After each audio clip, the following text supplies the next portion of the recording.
And good morning, everybody. It's time now for Putnam County Today here on 94.3 WREB. With us, as usual, on the second Tuesday of the month, Mayor Sue Murray. Good morning. Good morning. How are you today? Good. Yeah. Good. Really good. We had a wonderful night last night. Yes. I don't know if you had a chance to catch Actually, up on I the didn't, news, but yeah, we had the grand opening of Music on the Square, which is DePauw's effort to bring music to the downtown square. They renovated the inside of the old Goodwill building. Right. We did the facades last year, and so we've got the renovation done on the inside. They took care of that and created performance space and music practice space. And the ribbon cutting today yesterday was with Yo-Yo Ma. Yeah. He's going to be here all week. He's got a workshop that's going to be going on with musicians from throughout the world. Great. So it's a Silk Road program, and so he'll be here all week, but to have him in town to be with Joyce and Judson Green, who are really behind this renovation, and Dr. Casey, it was just great fun to be able to cut that ribbon last night. So right. It doesn't happen every day. No. No. It doesn't happen every day, but boy, it'd be nice if it did. Oh, wow. But I'll tell you what, last night, I bet there wasn't a mayor in Indiana that wouldn't have traded places with me. So Exactly. Special night. Well, let's move ahead to the council meeting coming up tonight. Right. City council meeting. We have a lot of regular business to take care of, but the most exciting thing is going to happen at the beginning, I think. We're going to have a chance to recognize the Greencastle Middle School academic teams that won the state championships. So those that are in town are coming with their parents and their principal and their coaches. So we'll have a chance to congratulate them on their accomplishment. We tried to get the high school because they had a pretty good season too, and the middle school's there, but the high school kids are already involved in work now that graduation's over. And Mr. Hustler said, could we do it like in September when everybody's back? So I said, absolutely. Sure. Absolutely. So that's going to be at the beginning of the meeting. Then, believe it or not, it's time to talk about the Putnam County Fair Parade. That's right. And so they'll be in to get street closures and get that nailed down and get ready for the Fair Parade and the Putnam County Fair. We have a lot of regular business. We're going to make sure that all of the firms that we have given tax abatement to, and that abatement, whether it be on the property or on equipment, they're promising, and as they come to the council for that, they'll do so much investment, which will create so many jobs.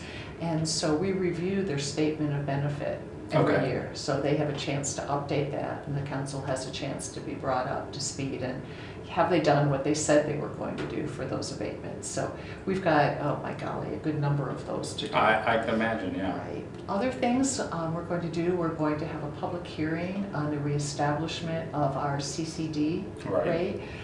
That is going to go back up to 0.05 cents per hundred of assessed value. It slips periodically. We had done it in 2009, and it slips down each year. So we're just reestablishing that rate as we're able to by law. And it generated this year $100,000, and that $100,000 is for equipment. And so that's what we use it on, because the rest of the budgets are pretty strained. So if we have needs, we have had to update our police fleet, we have a resource for that. So we'll be reestablishing that. We'll be making some adjustments in our salary ordinance for 2014. We have a couple of people who have taken different responsibilities in the park, so we want to make sure that they're compensated appropriately. And then we have our agreed order with Department of Environmental Management for the need to have people who are trained to the WT5 wastewater treatment operator 5 level, which is the highest level that they offer. And we needed to hire 4, not 2 of them, which is what's in our salary ordinance, and asking the council to consider an increase in those dollars, because quite frankly, it's a supply and demand issue, and there just aren't many people who have that certification. So we're competing against for-profit water companies for those folks, and it puts us in a bind. And we have to have that, otherwise we can't pump water, which will have a significant impact on our 3,000 plus users. So we need to find a way to negotiate and navigate those waters. So. And I think people need to understand too, this wasn't a city decision. Oh no, we had to no. Yeah. Oh, no. It was kind of state mandated. It was mandated. What they found was when our population went over 10,000, right, that they started reviewing more stringently our water and they didn't find anything wrong with the quality of our water at all, but they found some temperature fluctuations in the well. And when they saw those, they said, well, you must be not only groundwater, but you're under the influence somewhere of Right. surface water. So they put in a whole nother set of things that we have to be testing for and things that we have to add to our distribution system. So our water in Greencastle, although it comes from our wells, Right. is treated the same way as if we were a plant drawing from Geist Reservoir. Ah, okay. You know, and it's really hard to understand that, but we don't have a choice because the Department of Environmental Management is taking its orders from environmental protection at the national Right. level. And I was so concerned about these WT5 issues that I contacted Senator Donnelly's office and I said, can you have one of your folks look into the fact, is this a state mandate or does this come from the EPA?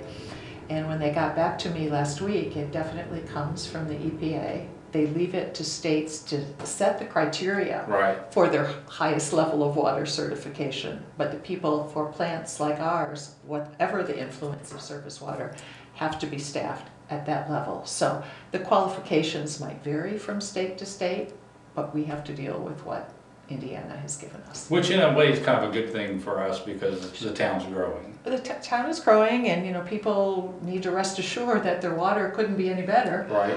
But it is going to provide a tricky problem. We have to have one of those operators staffing whenever we're pumping water. Ah. Right now, we pump 24 hours Exactly. a day. And to be able to staff 24 hours a day, I know we couldn't do that. Right. So that's why we're building this 1 million gallon clear well tank at the water treatment plant, because we'll pump more water during the day, treat more water during the day, fill that storage tank, and then pump from the storage tank at night. So, you know, again, that's our grand plan, and hopefully, you know, we can make it all work.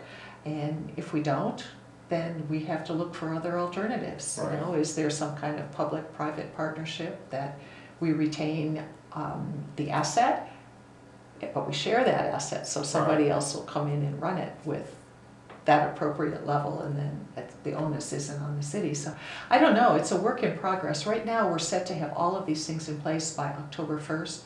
We have asked for an extension on the WT5 Right. operator until the end of this year, because the testing for it is only offered twice a year. Wow. And we have some internal staff who have the opportunity to take it in November, and we would like to see Sure. how they do on that. But regardless, we're going to need to ramp up and find people who can take care of our plant. All right.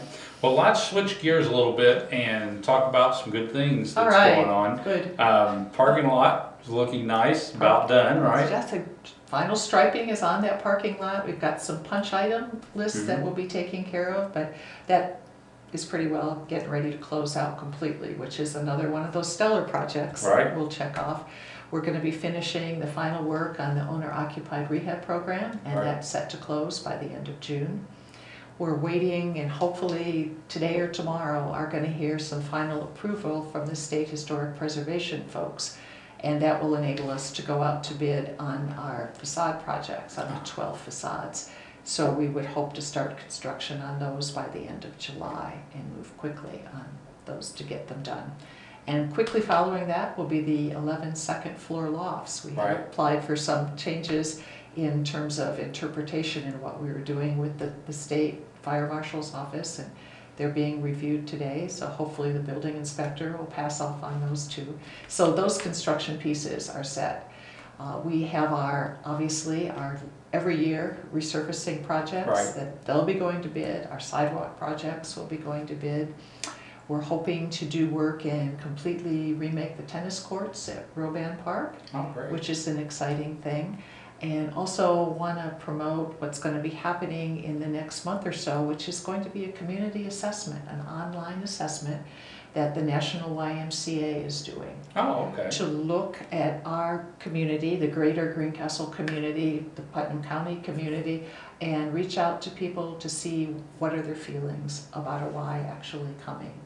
And so that's one of the first steps that we're taking to move forward on the possible construction of a community center building that the City Redevelopment Commission potentially could build, and then someone could come in and run it for us.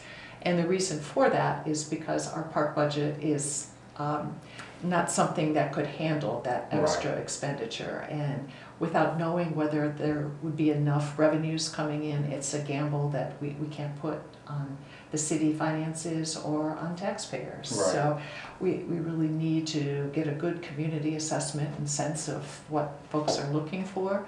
Can we answer that need? And if we can, maybe we have a partnership as the National Y looks at this. Oh, yeah. And we would be then another subsidiary of the Wabash Valley YMCA, which is Clay County and Terre Haute right now, but potentially would be here. The Clay County, the Wabash Valley Y runs our child after school program and has for years. And that's kind of how we got that connection started and why we've had that conversation. But it's going to be interesting to see where it goes, because us deciding we'd like to do it is one thing, them deciding we're a viable opportunity is something else. So we'll see how that goes, and we'll be doing some community meetings in August, and then some decisions will be made whether to move forward on that project with a partner, or whether we'll do the bonding that we had done with Redevelopment Commission to extend our legacy TIF that we've talked about before.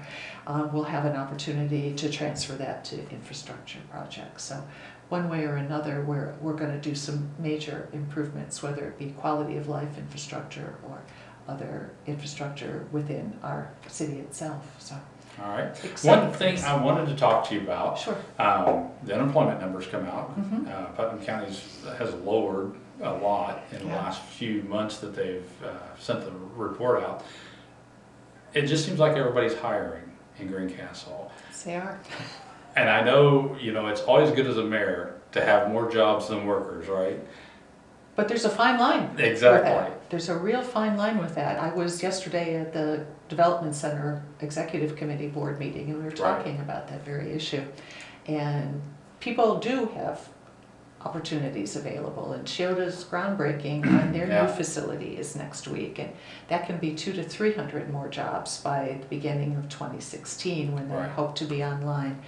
What we're still finding is that our local employers have been able to fill their jobs. That isn't the way it is in other communities. We were hearing stories about people actually being bused to places to fill many positions. And the lower unemployment, what that does for us, it makes the state look at Work One dollars. Is this a county that really needs Work One dollars when you've got near full employment and you still have jobs available, and should we be putting it in more economically challenged areas?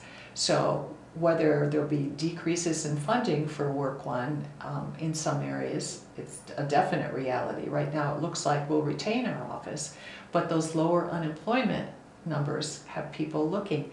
The other thing it does, it's a fine line for companies looking to develop in a community. If you've got a low unemployment rate, one of the things that spurs them on is not only tax incentives, but you have to have people. And so if you don't have the people, you don't have the trained workforce, and they just kind of check you off their list. So it's wonderful news. But the fact that our local employers still have opportunities and they seem to be able to fill them is what is gratifying still for us right now. I think so. And one thing we've talked about, those people going to work here, they spend their money here, and it just creates a little economy in the bigger one. It does. And how important it is to shop locally. Buy local, shop local, eat local. It's all good things. Well, one last thing I want to talk about, and I think this is probably what everybody wants to hear about, is the Celebrate 4 down at Roban Park. It's going to happen. It's going to happen. It's going to happen. Our fundraising has really gone pretty well, and I think it's important to note that the only reason Celebrate 4 happens is because we have generous individuals and businesses and corporations in our community and outside of our community who do business with Greencastle and Putnam County who contribute to that. Right. The fireworks are a $10,000 expenditure, you know, what we need to do with the bands and augmenting their sound systems there and actually paying bands to bring the level of entertainment up to what people are looking for. That's expensive also. So we, through donations, are able to put together enough money to have this program every year. So we will be having July 4th celebration in Roban on July 4th. All right. Okay, which is a Saturday, and we'll start out with the Micro Kiki 5K, run, walk, and then there'll be park pancakes going on, and music will be starting, and we're still looking for softball teams to see if that's going to happen. Of course, the pool will be open, splash park will be open, cornhole tournament going on. A number of food vendors will be in, entertainment all day, and at dusk, whatever time that is, and I think we found about 10 o'clock, right? Pretty much. You kind of orchestrate some good music, and the fireworks go off, and that has been such a pleasure to be a part of the Celebrate 4. You know, not only have the patriotic music, but you know, we come down there and do a remote beforehand. It's great to see all the people. It's like one big community comes together. And how we have that many people in the park at one time, you know, it doesn't happen aside from that particular event every year. The bounce house folks will be around with things for kids again. So I think we're, you know, really trying to appeal to all different ages and have opportunities for engagement and fun and food, and hopefully those fireworks without rain on July 4th. But the alternative date is the 5th. Okay. If we were to be rained out, and that's only happened once in the last 7 years. So I'm hoping, knock on wood, we'll get this one in. And I don't think people understand, you know, they do a lot of fundraising, different things like that. This is one of the best fireworks shows in the state of Indiana. Thank you. Yeah, I really, truly believe that. I don't get out much. I have seen different fireworks shows from the different counties. The one here in Greencastle and Putnam County is probably the best in the state of Indiana. So come on down. And the nice thing is we don't use any tax money. No, we don't. So, you know, and it's, like I say, it's just the generosity of people and businesses in the community that want to see that go. And I think that's, you know, pretty much standard here in Putnam County. You know, whenever somebody needs help, somebody else is there to help. We have a great community. It is a great community in the state. And I think that's what helps us out, you know, with the unemployment numbers and stuff like that as well.